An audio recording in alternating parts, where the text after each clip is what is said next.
Lesson number 13 thermodynamics. 3 definition आपण आता या आजच्या लेसन मध्ये पाहूया.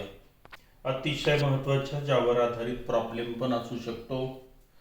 तर पहिली डेफिनेशन घ्यायची आहे आपल्याला, enthalpy of the reaction.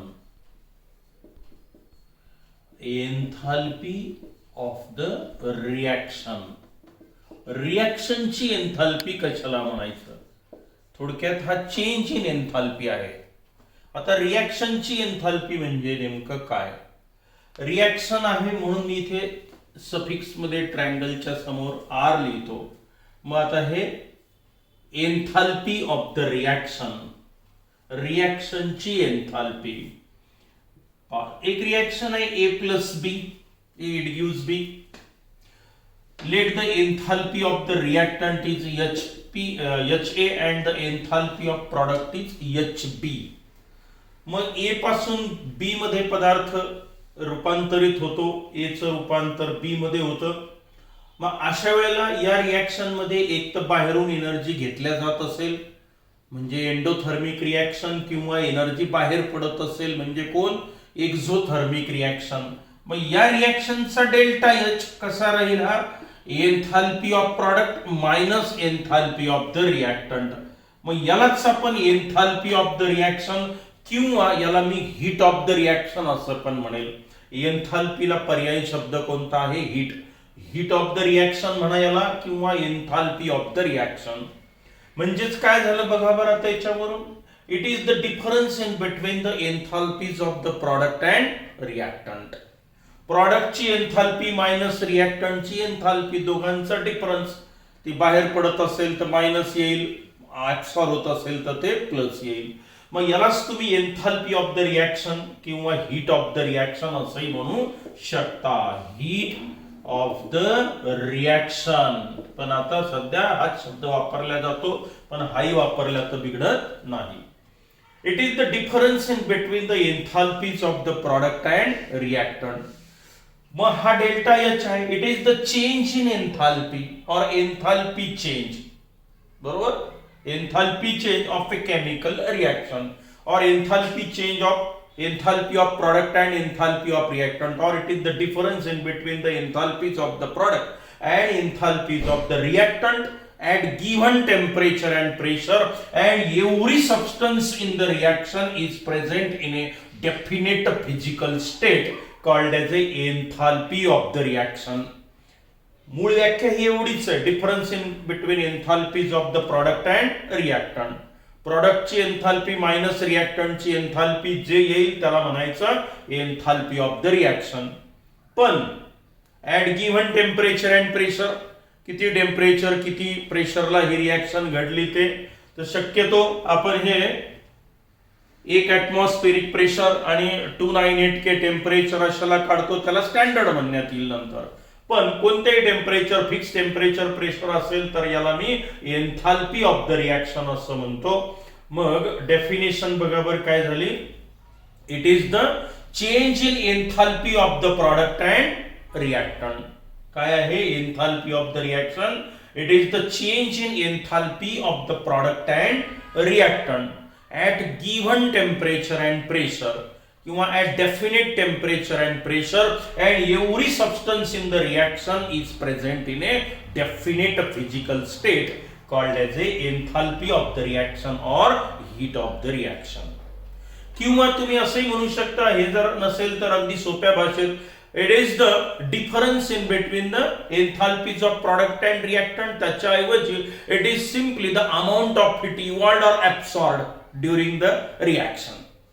Amount of heat evolved, delta H म्हणजे amount of heat evolved or absorbed during the reaction at given temperature and pressure, and every substance in the reaction is present in a definite physical state called as a enthalpy of the reaction और heat of the reaction. समजा आता reaction अशी आहे, A plus B it gives a product C plus D. मग या रिएक्शनचा तुम्ही आता enthalpy of the reaction केव्हा म्हणाल? सो डेल्टा एच रिएक्शन म्हणून R, delta H of the reaction म्हणजे enthalpy of the reaction is equal to enthalpy of product म्हणजे कोण कोण, enthalpy of C plus enthalpy of D. जसं आपण बी minus ए घेतलं होतं, एक एक रिएक्टंट होता, आता प्रॉडक्ट 2 आहेत, रिएक्टंट 2 आहे, minus enthalpy of A plus enthalpy of B. Enthalpy of C, enthalpy of D, enthalpy of A, enthalpy of B, हे झालं रिएक्टंटच्या एन्थाल्पीज, हे दोन्ही म्हणजे प्रॉडक्टच्या एन्थाल्पीज, नाही का. मग आता हा जो डिफरन्स असेल, आता यालाच तुम्ही काय म्हणणार आहात, असंही लिहू शकता तुम्ही आता एकत्रितपणे, sum of A plus B plus C, C plus D plus E, काही जरी असेल तर sum of enthalpies of product minus sum of enthalpies of the reactant. हे जो सिम्बॉल आहे सिग्मा, हा सम ऑफ म्हटलं जातं मॅथमॅटिक्स मध्ये. हे एन्थाल्पी ऑफ प्रॉडक्ट दोघांची बेरीज केली. C plus D plus E असेल तर आपण काय केलं असतं, मग एन्थाल्पी ऑफ ई पण मांडलं असतं, पण ठीक आहे, दोन साठी आलं लक्षात. So enthalpy of the reaction, it is the difference in between the enthalpies of product and enthalpies of the reactant at given temperature and pressure, and every substance in the reaction is present in a definite physical state. प्रत्येकाची physical state सांगायचीच आहे. काय, हा gaseous gaseous gaseous जे असेल ते थोडक्यात लिहायचं. मग आता याला म्हणायचं हीट ऑफ द रिएक्शन म्हणा किंवा एन्थाल्पी ऑफ द रिएक्शन. म्हणजे रिएक्शन घडत असताना किती एनर्जी बाहेर पडली किंवा किती एनर्जी ऍब्सॉर्ब झाली, आपल्या भाषेत सरळ सरळ. म्हणून it is the amount of heat evolved or absorb during the reaction at given temperature and pressure, and every substance in the reaction is present in a definite physical state. काही अडचण. आता हे एन्थाल्पी ऑफ द रिएक्शनच्या ऐवजी जर standard enthalpy म्हटलं, standard enthalpy of the reaction, तर जेव्हा जेव्हा स्टँडर्ड शब्द येईल तेव्हा फक्त इथे मी हा डोक्यावर 0 लिहिल. आता डोक्यावर 0 आला म्हणजे काय म्हणे, त्याला standard enthalpy of the reaction. आतापर्यंत आपण काय म्हटलं होतं, at given temperature and pressure. आता हे standard enthalpy of the reaction केव्हा होईल, हे होईल at 298K temperature and 298K kelvin, 298K kelvin temperature and at 1 atmospheric pressure nearly about 1 bar pressure. कोणत्याही टेम्परेचर प्रेशरला मोजलं तर डेल्टा HR लिहिलं होतं आपण, पण डोक्यावर जर 0 असेल तर याला स्टँडर्ड म्हणायचं प्रत्येक ठिकाणी. आता याच्यानंतर मग आता याला मी standard enthalpy of the reaction जर म्हणायचं असेल मला, तर मग काय म्हणाल, it is the difference in between the standard enthalpies of product and standard enthalpies of the reactant. बरोबर आहे. किंवा it is the difference in between the enthalpies of product and reactant at 298K temperature and 1 atmospheric pressure, असं म्हणावं लागेल. And every substance in the reaction is present in a definite physical state. थोडक्यात standard हा शब्द जेव्हा येईल तेव्हा तुम्हाला ह्या 2 कंडिशन फिक्स केलेल्या आहेत आपण. किती, 298 केल्विन टेम्परेचर आणि 1 atmospheric प्रेशर, म्हणजे near about 1 bar प्रेशरला, 1 atmospheric प्रेशरला, 298K टेम्परेचरला हा जो डेल्टा H असेल त्यालाच तुम्ही काय म्हणणार, हीट ऑफ द रिएक्शन तर आहेच, पण त्याला मी standard heat of the reaction म्हणेल. या फिक्स टेम्परेचरला किती, 298K टेम्परेचरला आणि 1 atmospheric प्रेशरला. ठीक आहे. तर ही झाली पहिली डेफिनेशन. काय, एन्थाल्पी ऑफ द रिएक्शन आणि standard enthalpy of the reaction. थोडक्यात स्टँडर्ड आलं तर 2 कंडिशन फिक्स टाकून द्यायच्या. कोणत्या, 298K टेम्परेचर आणि 1 atmospheric प्रेशर. आणि हे जर नसेल तर मग एन्थाल्पी ऑफ द रिएक्शन, ती किती टेम्परेचर किती प्रेशरला असू शकते. ठीक आहे. पण टेम्परेचर फिक्स केलं, प्रेशर फिक्स केलं तर ते काय होईल, स्टँडर्ड एन्थाल्पी चेंज होईल. ठीक आहे. आपल्या भाषेत रिएक्शन घडत असताना किती एनर्जी बाहेर पडली, किती एनर्जी ऍब्सॉर्ब झाली. मायनस असेल बाहेर पडली, प्लस असेल तर तेवढी ऍब्सॉर्ब झाली. पण प्रत्येकाची स्टेट माहिती पाहिजेत रिएक्शन मध्ये. किती टेम्परेचर किती प्रेशरला ती रिॲक्शन घडते ते माहिती पाहिजे. 298K टेम्परेचर असेल, 1 ॲटमॉस्फेरिक प्रेशर असेल तर त्यालाच तुम्ही standard enthalpy of the reaction म्हटलेलं राहील. ठीक आहे. आता आपण पुन्हा पुढची डेफिनेशन घेऊया. आता स्टँडर्ड हीट ऑफ कंबशन किंवा एन्थाल्पी ऑफ फॉर्मेशन घेऊ अगोदर. एन्थाल्पी ऑफ फॉर्मेशन हा डेल्टा एचच आहे रिॲक्शनचा. स्टँडर्ड शब्द आला तर डोक्यावर 0 म्हणजे काय, 298K टेम्परेचर, 1 ॲटमॉस्फेरिक प्रेशर. आता इथे एन्थाल्पी ऑफ फॉर्मेशन आहे हे लक्षात घ्यायचं असेल तर इथे आपण सफिक्स एफ लिहूया. म्हणजे हे डेल्टा आरच आहे, फक्त फॉर्मेशन शब्द आला म्हणून मी एफ म्हटलं. म्हणजे हे पण किती एनर्जी बाहेर पडली ऍब्सॉर्ब झाली तेच आहे. किती टेम्परेचरला, 298K ला, किती प्रेशरला, 1 ॲटमॉस्फिअरला, म्हणून स्टँडर्ड शब्द आलेला आहे. ठीक आहे. मग आता एन्थाल्पी ऑफ फॉर्मेशन म्हणजे काय? फॉर्मेशन म्हणजे फॉर्म होणं, तयार होणं, नाही का.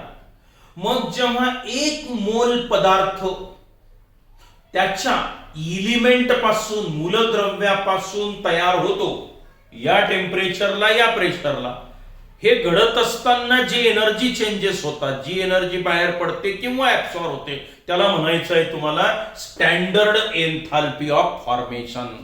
अगदी सोप्या भाषेत it is the enthalpy change, standard enthalpy change म्हणा किंवा एन्थाल्पी चेंज म्हणा.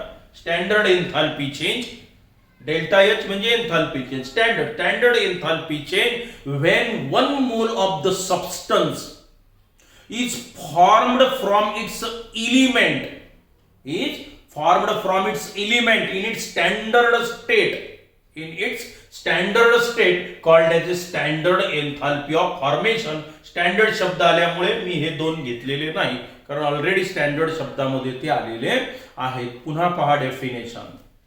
1 मोल पदार्थ जेव्हा त्याच्या मूलद्रव्यापासून तयार होतो या टेम्परेचरला, या प्रेशरला, जे एनर्जी चेंजेस, एनर्जी बाहेर पडू शकते, ऍब्सॉर्ब पण होऊ शकते, त्या डेल्टा एच ला काय म्हणायचं तुम्हाला आता, standard enthalpy of formation. It is the standard enthalpy change when 1 mole of the substance is formed from its element in its standard state is called as the enthalpy of formation, किंवा शेवटी म्हणा at 298K temperature and at 1 atmospheric pressure called as a standard enthalpy of formation. For example, आता आपल्याला enthalpy of formation of water म्हटलं तर आपण काय करूया, आता 1 mole of the liquid water, standard state वॉटरची कोणती आहे, लिक्विड. मग या रिॲक्शनचा डेल्टा एच म्हणजे ही हीट ऑफ फॉर्मेशन होईल स्टँडर्ड, ही आहे -283 किलो जूल. आता रिॲक्शन तुम्हाला लिहिता आली पाहिजे. 1 मोल पदार्थ तयार झाला म्हणजे प्रॉडक्ट तयार. कोणापासून तयार झाला, त्याच्या मूलद्रव्यापासून. मग मूलद्रव्य कोण, हायड्रोजन मूलद्रव्य आहे तिथे, आणि कोण आहे, ऑक्सिजन आहे.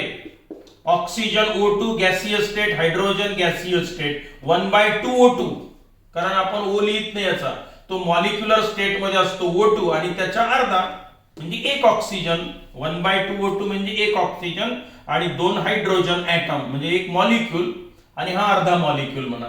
अर्धा मॉलिक्यूल नाही म्हणता येणार याला, पण मॉलिक्यूलचा अर्धा पार्ट. म्हणजे थोडक्यात 32 ग्रॅम असेल तर हे किती होईल, मग 1 मोल म्हणजे 32 ग्रॅम, तर हे 16 ग्रॅम होईल थोडक्यात, असा त्याचा अर्थ. कारण हे इन टर्म्स ऑफ मोल आहे, अर्धा मोल म्हणावं लागेल याला. 1 मोल हायड्रोजन, अर्धा मोल ऑक्सिजन स्टँडर्ड स्टेट मध्ये कंबाईन झाले, त्याच्यापासून लिक्विड वॉटर म्हणजे स्टँडर्ड स्टेट मध्ये वॉटर तयार झालं, आणि या रिॲक्शन मध्ये एवढी एनर्जी बाहेर पडली. It means that 283 kilojoule amount of energy is released during the formation of 1 mole of water. 1 मोल म्हणजे 18 ग्रॅम. वॉटरचं मोलार मास, ऑक्सिजनचं 16 आणि हे 2, 18 ग्रॅम. कोणापासून तयार होईल, 2 ग्रॅम हे आणि 16 ग्रॅम ऑक्सिजन. 16 आणि 2 18, 18 बरोबर आहे. म्हणजे हे इन टर्म्स ऑफ मोल असतात. हे थर्मोकेमिकल इक्वेशन झालं. मग आता या एवढ्या अमाऊंटला मी काय म्हणेल, heat of standard heat of formation of water, standard enthalpy of formation of water. Enthalpy म्हणजे heat, standard heat of formation किंवा standard enthalpy of formation of water is -283 kilo joule. किंवा दुसरं एखादं एक्झाम्पल मी जर म्हटलं enthalpy of formation of methane gas, मिथेनचं सूत्र आहे CH4 गॅस.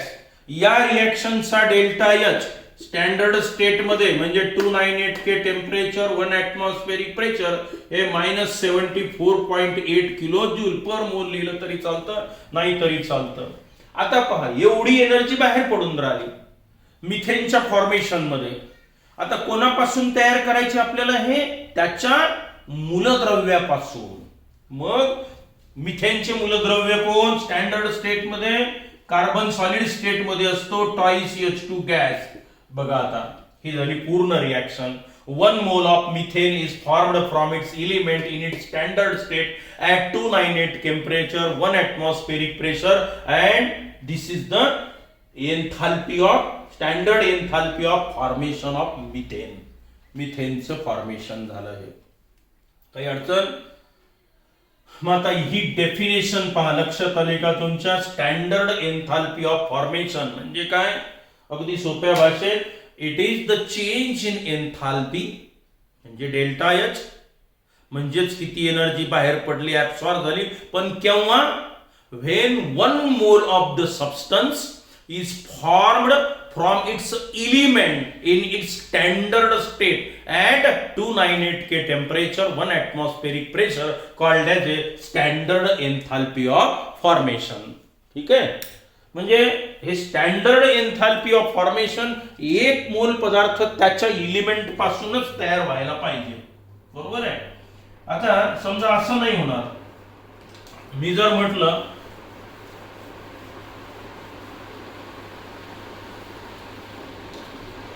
हे कार्बन डायऑक्साइड 1 मोल तयार होऊन राहिलेला आहे आणि हे घेतलं मी carbon monoxide plus 1/2 O2 gas.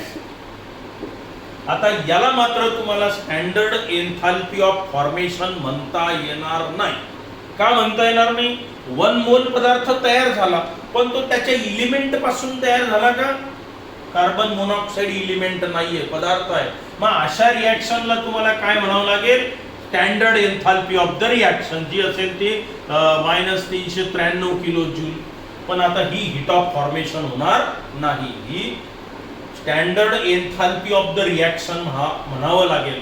हे फॉर्मेशन मात्र होणार नाही.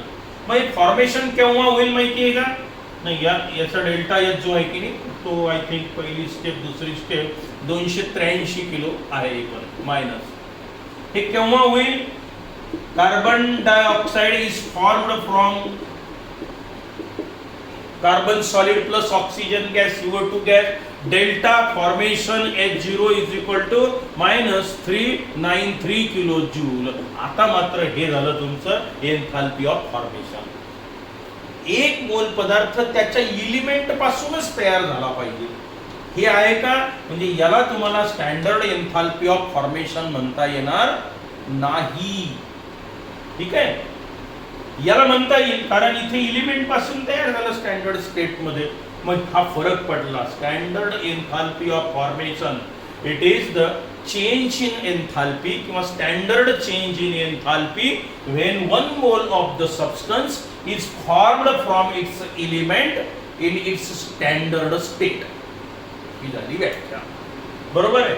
मग या रिएक्शनचं डेल्टा एच म्हणजे काय झालं पहा बरं. डेल्टा H0 म्हणजे काय होईल, आपल्या मूळ डेफिनेशन प्रमाणे enthalpy of product minus enthalpy of the reactant, enthalpy of CO2 gas, enthalpy of carbon solid, enthalpy of oxygen gas. बरोबर आहे. Difference in between the enthalpies of product and reactant at this temperature this pressure, हे झालं enthalpy of formation. आता enthalpy of CO2 gas म्हणजे प्रॉडक्टची enthalpy. आणि आता एक लक्षात घ्यायचंय जे तुम्हाला प्रॉब्लेम सोडवताना उपयोगी पडणार आहे. आपण आपल्या सोयीसाठी enthalpy of the element in its standard state is always considered as zero. मूलद्रव्याची एन्थाल्पी त्याच्या स्टँडर्ड स्टेटमध्ये किती धरायची गृहीत? झिरो. त्याच्यामुळे खूप फायदे होतात आपल्याला, काढता येत नाही. पण स्टँडर्ड स्टेटमध्ये मूलद्रव्याची, कंपाऊंडची नव्हे, मूलद्रव्याची एन्थाल्पी, कार्बन सॉलिड आहे, ऑक्सिजन गॅस, H2 गॅस, तर ऑक्सिजन असेल, कार्बन असेल, हे मूलद्रव्य आहे. त्याच्या स्टँडर्ड स्टेटमध्ये ही O2 झाली, हा सॉलिड कार्बन, ही झिरो कन्सिडर जर केली तर enthalpy of formation is equal to enthalpy of formation of the reaction. मग enthalpy of formation is equal to enthalpy of CO2 gas.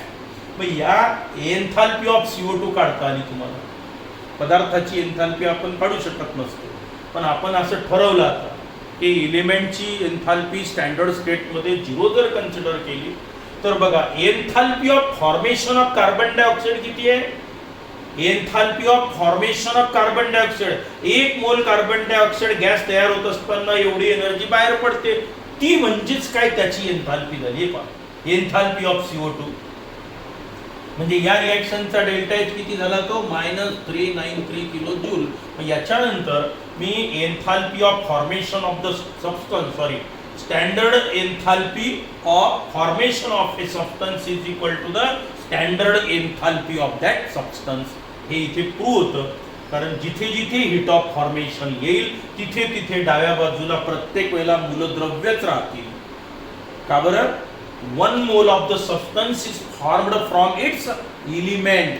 म्हणून कोणत्याही पदार्थाची हीट ऑफ फॉर्मेशन म्हणजेच त्याची एन्थाल्पी यानंतर आपण कन्सिडर करणार. आणि असं कन्सिडर केल्यामुळे आपल्याला रिएक्शनचा स्टँडर्ड एन्थाल्पी चेंज पण काढता येतो. बरोबर आहे, फॉर्म्युला तोच.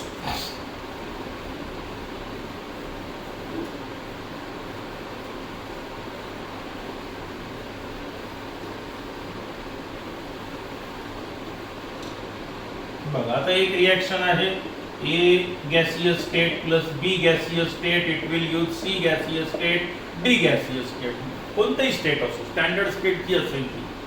आता या रिएक्शनचा डेल्टा एच मला काढायचा आहे. हीट ऑफ फॉर्मेशन म्हणजे काय? Heat of formation of delta H, standard enthalpy of formation या रिएक्शनचा काढायचा आहे मला. आता हीट ऑफ फॉर्मेशन किंवा हीट ऑफ द रिएक्शन काढायची असेल मला आता, तर प्रत्येकाची स्टँडर्ड हीट ऑफ फॉर्मेशन घ्या. Sum of enthalpies of product minus sum of standard enthalpies of the reactant. बरोबर आहे की नाही?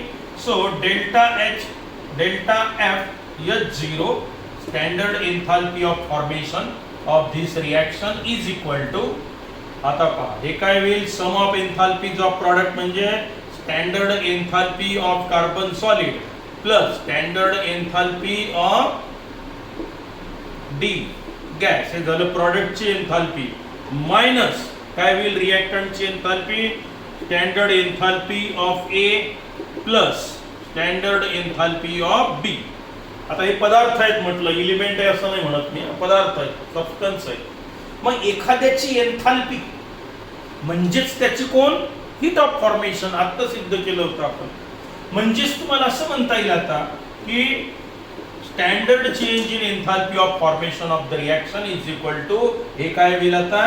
एन्थाल्पी ऑफ द सबस्टन्स, पदार्थाची म्हणजेच काय त्याची standard heat of formation of C solid, हे कार्बन नाही, C म्हटलंय मी, plus standard enthalpy of formation of D minus काय होईल? हे standard enthalpy of formation of A plus standard enthalpy of formation of B. तर हा फॉर्म्युला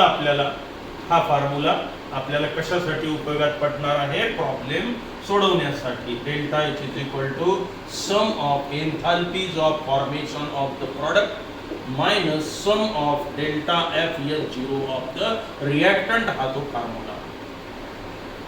हे का झालं? कारण एन्थाल्पी ऑफ फॉर्मेशन म्हणजेच त्याची एन्थाल्पी असते. कारण एलिमेंटची एन्थाल्पी आपण झिरो कन्सिडर केल्यामुळे आपल्याला एन्थाल्पीवरून एन्थाल्पी ऑफ फॉर्मेशन वरून एन्थाल्पी ऑफ द रिॲक्शन पण काढता येते. दोनच डेफिनेशन माहीत झाल्या मला, एन्थाल्पी ऑफ फॉर्मेशन आणि standard enthalpy of formation. Heat of the reaction म्हणजे एन्थाल्पी ऑफ द रिॲक्शन आणि स्टँडर्ड एन्थाल्पी ऑफ फॉर्मेशन, त्या संदर्भातले हे 2 पॉईंट 2 डेफिनेशन. ठीक आहे. आता फक्त एका एका वाक्यात एक एक डेफिनेशन येणार आहे, ते आपण पुढच्या लेसन मध्ये पाहणार आहोत. ठीक आहे.